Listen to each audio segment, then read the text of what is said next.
आहेत पुढची बातमी। पवनराजे निंबाळकर हत्या प्रकरणाचा आज निकाल आहे। 2003 मध्ये राजकीय वैमनस्यातून पवनराजेंची हत्या झाली होती। आजच्या निकालानंतर ओमराजे पक्षांतराचा निर्णय घेणार का हे पाहावं लागेल। पवनराजेंच्या हत्येचा निकाल 16 जून रोजी लागणार होता, मात्र हा निकाल कोर्टाने राखून ठेवला। त्यानंतर निकालात मोठी राजकीय खेळी खेळत असल्याचा आरोप संजय राऊतांनी केला। त्यामुळे आज हा निकाल येणार का हे बघणं महत्त्वाचं आहे।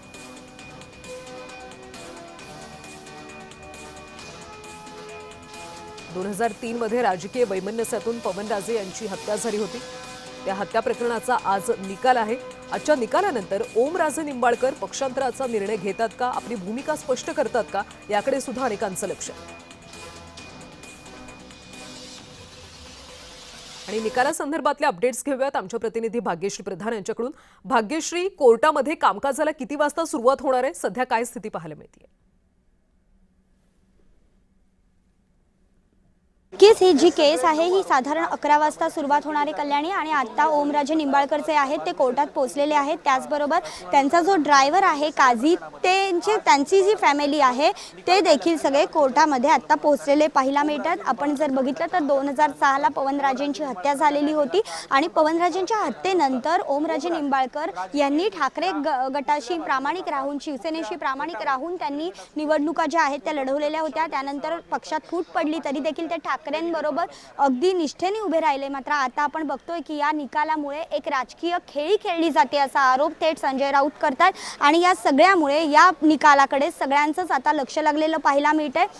खरं तर आपण जर बघितलं तर 2009 मध्ये स्वतः उच्च न्यायालयात जाऊन सीबीआय चौकशी करा अशी मागणी ओमराजेंनी केलेली होती, जी मागणी सीबीआयने मान्य केलेली होती। आणि त्यानंतर सीबीआयची चौकशी जी आहे ती सुरू झाली होती। 35 लाख रुपयांची सुपारी जी आहे ती ओमराज दिल्याची, पवनराजेंच्या हत्येसाठी दिल्याची माहिती सीबीआयने दिलेली होती। आणि आता आपण बघतोय की याचा निकाल जो आहे तो येणं अपेक्षित आहे। खरं तर हा निकाल जो आहे तो 16 तारखेला येणं अपेक्षित होता, मात्र त्यावेळेला काही अडचणी आल्या, तांत्रिक अडचणी आल्या, त्यामुळे मी हा निकाल आता देऊ शकत नाही असं न्यायाधीशांनी सांगितलं।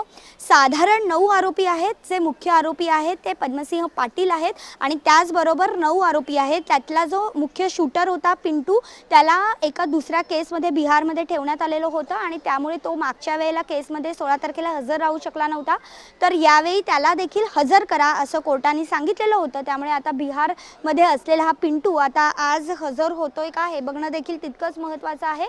त्याचबरोबर जर आपण बघितलं तर या सगळ्यानंतर ओमराजे राजकीय दृष्ट्या नेमका काय निर्णय घेतात याकडे सगळ्यांचं अधिक लक्ष लागलेलं पाहायला मिळतंय कल्याणी।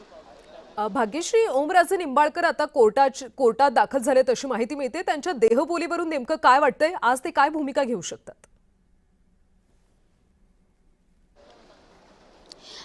त्यांनी खरं तर त्यांची देहबोली परवाच मी बघितली, त्यावेळेला 16 तारखेला निकाल लागला नाही हे बघून ते खूप अपसेट झाले होते, डिस्टर्ब झाले होते, दुःख झालं होतं त्यांना की इतके दिवस झाले तरी रिझल्ट राखीव ठेवतात। आणि त्यानंतर त्यांनी असं देखील म्हटलं होतं की एवढे मी आता माझ्याकडे पैसे होते म्हणून मी माझ्या वडिलांचा हक्का न्यायासाठी भांडलो, मात्र हे सगळ्यांना शक्य नाही आहे, सामान्य माणसाचे यामध्ये हाल होत आहेत असं वक्तव्य देखील त्यांनी केलं होतं। मात्र कालचं जर आपण त्यांचं वक्तव्य बघितलं तर ते अत्यंत वेगळ्या पद्धतीने केलेलं पाहायला मिळालं।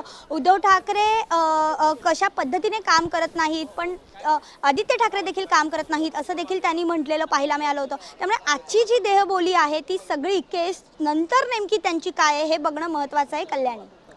भाग्यश्री, धन्यवाद या सगळ्या सविस्तर माहिती।